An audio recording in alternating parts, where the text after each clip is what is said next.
Number 3, नाही म्हणायला शिका.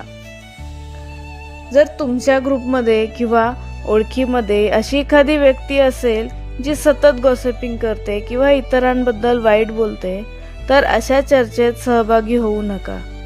जेव्हा ती व्यक्ती गॉसिपिंग सुरू करेल तेव्हा तुम्ही त्यांना अगदी नम्रपणे सांगा, मला या गोष्टीवर बोलायला आवडत नाही, किंवा मग मला काही दुसरं काम महत्त्वाचं आठवलं आहे, मी निघते, असंही तुम्ही बोलू शकता.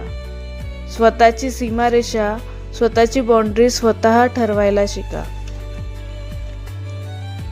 आणि शेवटचं म्हणजे तुमच्या अवतीभोवती पॉझिटिव्ह लोकांचा ग्रुप वाढवा. तुमची ऊर्जा चांगल्या लोकांसोबत खर्च करा. जर आजूबाजूला 2 लोक नकारात्मक असतील ना, तर नक्कीच 4 लोक असेही असतात जे तुम्हाला पुढे जाण्यासाठी प्रोत्साहन देतात, तुमचं कौतुक करतात. अशा सकारात्मक मित्रांशी किंवा मैत्रिणींशी जास्त जवळीक साधा. जेव्हा तुम्ही चांगल्या विचारांच्या लोकांसोबत वेळ घालवताना, तेव्हा नकारात्मक लोकांची विचार तुमच्यावर कधीच हावी होऊ शकत नाही.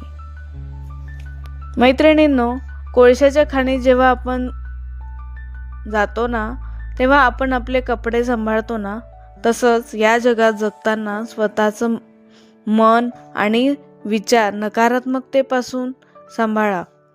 कोणालाही तुमच्या आनंदाची चावी देऊ नका. स्वतः आनंदी राहा आणि स्वतःच्या प्रगतीवर लक्ष द्या. तुम्हाला ही माझी माहिती कशी वाटली? तुमच्या आयुष्यात अशीही एखादी नकारात्मक व्यक्ती आहे का, जिचा तुम्ही खूप हुशारीने सामना केला? कमेंटमध्ये नक्की सांगा. व्हिडिओ आवडला असेल तर शेअर करा आणि हो, चॅनलवर नवीन असाल तर सबस्क्राईब करायला विसरू नका. Bye bye.